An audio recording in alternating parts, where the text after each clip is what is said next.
Well, hello, Dr. Chris Lemmon here again with Wizards Catch. So I'm retired, I blog, I used to teach. I've got students out there that still ask questions. I kind of use this forum to answer questions. I just talked recently about range. I got a lot of questions about range, and they all kind of directed back to live streams. I did a talk about live streams just because the big topic was balance. But sometimes when you try to put out a big theory, a big concept, a big idea, it gets fragmented, it's confusing. So I kind of bring it down to where maybe people can understand an idea better. So now I'm back to talking about balance questions. So I think I better kind of give the big picture and let you guys go from there. So let's, anytime you walk, talk, or act outside of our structured world, then which is a logical system, it's all mapped out, kind of like the background, it's all spaced out and mapped out really scientifically, blah, blah, blah, book height, so on and so forth, right? That's the world we live in for the most part, but not necessarily where the creation came from, right?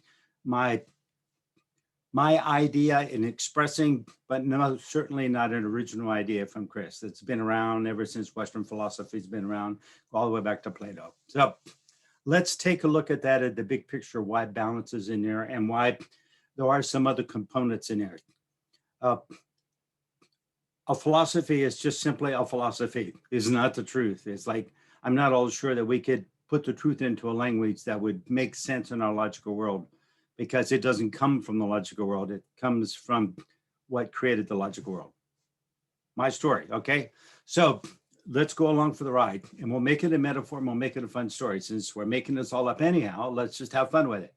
All right, so let's just say that you're a scientist somewhere in the land of Oz, wherever the heck that's at, and there is no time, so you've just been sitting around doing nothing but coming up with possible potentials.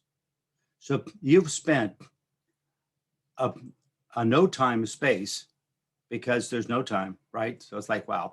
So you had all the time in the world. So it was not a big effort. You could never get tired. You never missed a night's sleep. None of that occurred. So it's just like, so you're just sitting up, going on and on and on for innovations, possibilities. You lived in a world where all possibilities were entertained. So all possibilities were there. All possibilities that could be created, you were entertaining, all right? And then you got this brilliant idea one day, right? So one day you said, okay, it'd be nice to see if some of these ideas work, to test them out, because, you know, I'm a scientist. That's what we scientists do, right? So it'd be nice to test them out. No one's ever done that. We just sit around coming up with more ideas. So it would be great. I'm gonna go talk to the boss. So he goes and talks to the boss and gets permission to go to the lab and test out this theorem of his, okay?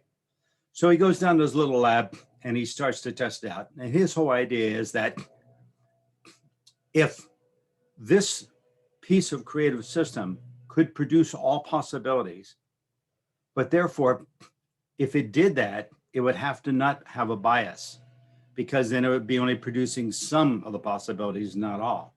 So to force balance that, it would have to have a sense of balance, right? So all of that would be possible, but there'd be no demonstration, because the demonstration would be reflecting a bias, right? Come on, this goes all the way back to Plato. Made Heidegger ask the big question, why is there something instead of nothing out of creation? Why we got this game? So I'm telling you a metaphor, right? So here the scientist goes to this lab and he thinks, okay, I'm going to take all possibility and divide it by a number, right? So I'm going to introduce what we call logical systems into this, the beginning of the game. So let's say I just take 1 billion and I divide all potential by 1 billion. Now, 1/1000th of infinity is still a pretty good size number. Yeah, I'm not sure we could do the math, but you got the idea. It's big, right? Okay, that's cool. So he decides to start with that. And he's going to then take all 1/1000th of those limited streams of all potential, and kind of produce a demonstration, right? And then he starts looking around. He realizes his lab's going to have to get a little bigger for all this to happen at the same time, because he'd then have to have an element of time unfolding. He'd have to have places to put it in. Dimensions would come into place, right? If I put everything I can imagine into 2-foot by 2-foot boxes, at some point in time, I'd have to have a pretty good sized warehouse. You too, probably, right? Even the crazy ideas you come up with, junk still could go into boxes and be in a warehouse somewhere. It's like, all right. So it'd take up space. So he'd had to make the lab a little. So he gets this big, enormous lab, right? Allocate that, not a problem. And he calls it the universe because he's kind of, spiritual or whatever the heck that is. So here he has the universe, and he can put this into play. He puts all these streams of potential. The rules are that, number one, it needs to have balance. There can't be a bias, because as soon as we have a bias, the whole system will start to shut down. End of game, okay? The second rule that he has to have is everything has to have entropy. It needs to all fall apart. It all needs to die. It's a test. Like with mice, you test them and then you freeze them and you burn the bodies, right? It's all needs to come to an end. It's a test, right? Got it? Okay. The other thing that we'd have to do, because we're dividing it by 1 billion to start out with, that number then can put into his algorithm to divide by a bigger number, because I'm not all that sure that if we divided infinity by 10 billion instead of 1 billion, that the differences would be barely distinguishable, right? So it's like not a big deal. So it would automatically keep dividing. So if we came up with new streams of probability, we could just then divide by a bigger number, and then we'd have a factor of change in there, which I think today we call evolution. But anyway, a factor of change would occur in there. You got that? We would automatically have to have a range, because the potential would exist in a range, right? So we'd have to entertain those probabilities in a range of what would be available for you, right? The creation has all possibilities, a really big range. You would have an extremely large range, but it wouldn't be all possibilities, but it would be, more than you could probably get accomplished in maybe 100,000 years or so. So it'd be a lot depending on how you clock it, right? Okay, so it's a laboratory, all scientific. We have measurements, we got timing devices, we got gear in here. This is hard ass science. This is where logic came into the game, right? So we'd have to have relationships. It'd all have to be in there to have our statement of balance. If we just did one, then it would discount all the rest. It would all of a sudden be a balance. It would throw all of that sense of balance off, and the system would be decaying as fast as we could produce it. So we have to have everybody into it. So we have to have relationship, we have to have balance, and we have to have range. That's given. We don't have to do anything. It's automatically, it's on the table. That makes some sense. So when I was talking about life streams for the first question, I was saying it's so complex that we're only aware of a small piece of it. It's extremely complex. So all those pieces that we're not aware of are still there affecting us. All those streams of potential are still there affecting us. If we imagine over here and I said, gee, I want to read that book over there. Now I want to read that book over there. I want to read that book up there. You see, I can do that, but not all at the same time. So I have to then start to portions out of dimensions, and then I have to be accountable for balance. So if that's what I'm reserved to next week, is that influencing me right now? Wow, isn't that interesting? All right, because anything we start to put into the package called us, even though it's not conscious, because we only have this little tiny piece of consciousness, right? So we entertain it, we put it in, or someone else tells us to it.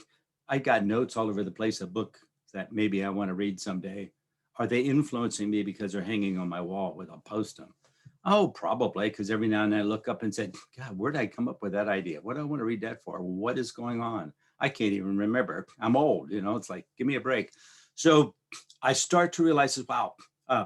So here's the game of the universe, as far as I'm concerned. It's like, are we supposed to become giants in the world? Are we supposed to become amazing? Are we supposed to be, fly around and live for eternity and play harps? Or I don't know. All that, I guess, is a possible, but none of that concerns me right now. But right now, the only thing that concerns me is talking to you in this crazy little YouTube video. All right, about balance. So you start to see, I don't care what you do in the logical world or how you play it out, that balance is an influence that's going to put pressure on you. And when you get way out of balance, going out on extreme, or decide that you're going to do some crazy thing like climb the mountain or some other thing, it's like, okay, it's like when we decided that we were going to fly, we went and jumped off of bridges and cliffs and buildings, and we thought that was going to be cool. But we really didn't have it very well balanced. It didn't end very well for most of them, right? Okay, so you start to understand we had to do a little research. We had to find, how do we balance it to be able to have the demonstration? Because balance has to be in it. It has to have a range of potential. It has to be bigger than what we see, because what we see is probably not enough. We have to have enough to make it work for a time. And then a little while, evolution comes along and it breaks it all into a few. Come on, we're at over 7 billion people on this planet right now, and they're projecting that we're headed towards, at some point, to around 11 billion, right? Because we're starting to stabilize a little bit. The indication is we're starting to stabilize, right? So we're not just growing in leaps and bounds like we were in the past, because we're not dying off as fast as we were in the past. You know, I'm already older than dirt. 100 years ago, I would have been dead a long time ago. So it's like, oh, come on, we got this. And we've also, as child deaths have dropped off, we're not having so many children. Used to be we had to have 5 or 6 kids to get 2 to live. And now anymore, we have 2 kids and pretty much, unfortunately, they live, right? So it's like, yeah. So then we have to deal with it, right? So now we don't want to run out and have a bunch more kids. So it's starting to stabilize. It's starting to calm down a little bit. So we're reaching a balance in our experiment. It's all still going to die in the end. Don't get too upset about any of this, right? It's the whole idea is to engage in this. We're supposed to be learning from this. How do we have this experiment? How do we move the potential and still maintain relationship? Wow, that's kind of interesting. You thought it was all about you. Oh, well, okay. Maybe it is all about you. I don't know. But anyway, I probably at some time thought it was all about me too, but that's really kind of scary. I've never thought of myself as that important. I've always thought it was about everything. And I was trying to get everything into my picture. And God, that's taking me forever. That's why I got so old, right? When I was younger, it was easier, right? I just count the women I dated. But, after a while, that number got to be pretty big. So then I started realizing that, wow, there was more to life. And then I became a teenager and I got really lost for a long time. It's just a game. It's just, we're engaged in this. It's expanded out. Is there value in it? I think there's great utility.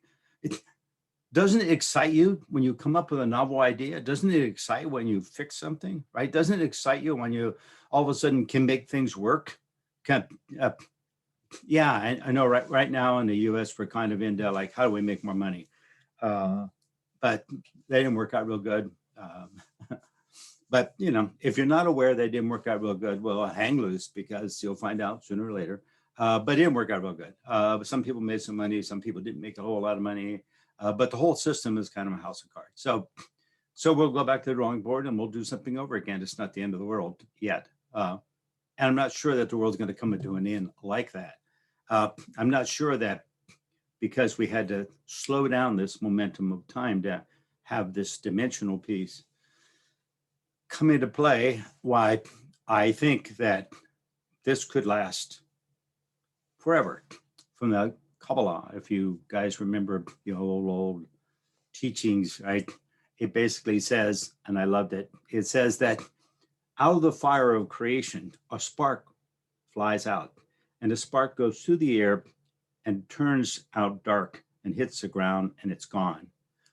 That spark is the history of all humankind. I love that concept, right? Which got me really interested in the Kabbalah. Kabbalah, much older probably than Jewish tradition, but most certainly they hung on to those ideas, or at least some of them did. You had to be married and over 40.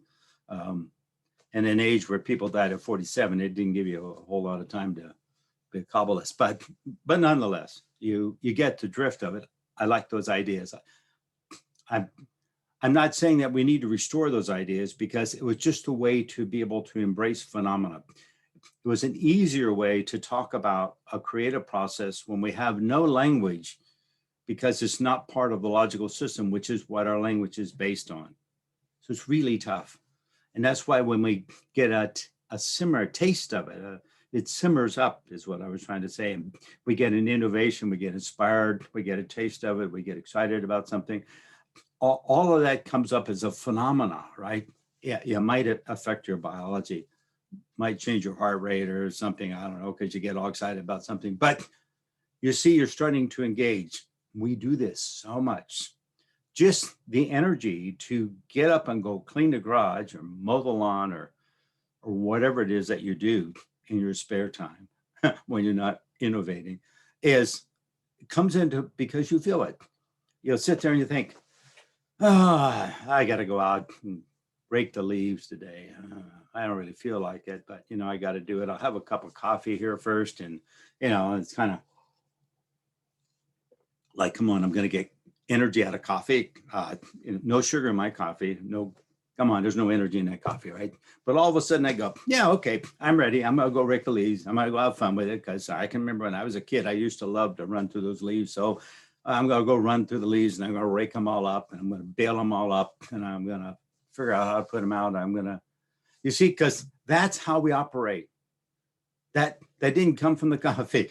If you thought that, you're probably the wrong website. They've got a lot of good coffee websites. Okay. So this is kind of short to the point. It's a big concept, but the live streams came out of this concept of balance, because anything you want to do is going to require a rebalancing. Why do you think it's so difficult, right? You want to play the piano and you get all excited about it, and you say, yeah, I think it'd be fun. I'm buy a piano because I got the money. I'm going to sit here and I'm going to practice. Yeah, and you practice, 4 hours a day for every day for about 2 years, you're going to become fairly good. In about 10 years, you can become really good, right? You see how that has to adjust the balance, because what are you going to do with a piece of you that doesn't know how to play the piano right now? Where do you put that? In the definition of you, in a logical world, the definition of you and all ideas are symbols that have form, terms, relationship, density, somewhat. All right. So guess what? You have to work on that long enough to get rid of the person who can't play and replace that with a person who can play. It takes a little bit of time. Some people faster than others. That's why I don't play the piano. I'm one of the slower ones, right? I picked up a guitar and I was really too slow for that, right? It's just like, and then all of a sudden I realized that, wow, I don't even listen to music. What am I trying to become a musician for? Obviously, I have no interest in it, right? I listen to classical music, but I don't want to have a symphony. I don't have room in my garage. So you see, sometimes we have to look on our stream and we say, really? Do I really want to do that? I mean, wow, I can do that, but do I want to? I mean, is that any fun? Is that, wow, that's interesting. All right. And that's what we do. That's part of this experiment, to find out what we can do with these threads, to where we can go with them. It's really kind of cool. It's an interesting experience. We use it for a lot of different stuff. You want to know all the stuff, you have to go online and look at what everybody on the planet's doing. You probably need more than just a piece of paper, right? There's a lot of stuff going on, and a lot of innovation coming out. And it's like, wow, that's really kind of interesting. That's fun. And that's what really, I think, the game is all about. So the nature of balance, remember, you don't have to do anything, but feel it, because it's already part of the instruction manual. You don't have to do anything with range, but just feel it, because it's already part of the raw material. You don't have to do anything about relationship, because it is. Don't build fences. Don't try to say, I'm right and you're wrong. Or don't try to make a club and say, we all think the same, so we should hang out, because you're missing the rest of the package. And it's really tough for you to get into a stream of potential that's new and exciting for you when you've alienated all the other links to it. You get this? It's really not tough to get. It's just kind of fun. It really is. All right.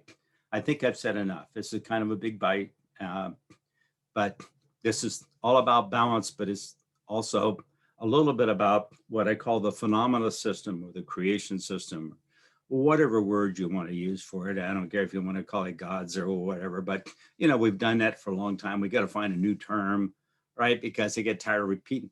I repeat the old story, and then pretty soon everybody makes assumptions from their version that they've heard. So I like to be able to come up with new terminology, right? It's like we don't need to have, it doesn't have to be complex. It really needs to be very simple.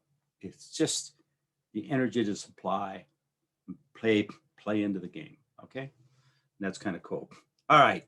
On that note, you have any questions, go ahead and email me, Chris, that's with 2 S's, at WizardsCatch, WIZARDSCACHE. If your questions are suitable, I most certainly will put them onto one of these talks. I've got one pending now, which I'm chewing on, and it may come out in the next couple of weeks, or it may not. And that is, what's the nature of dimensions? Yeah. Anyway, we'll see what comes of it. But here I am in my wonderful library and having fun, and hopefully you guys have fun too, right? Thanks.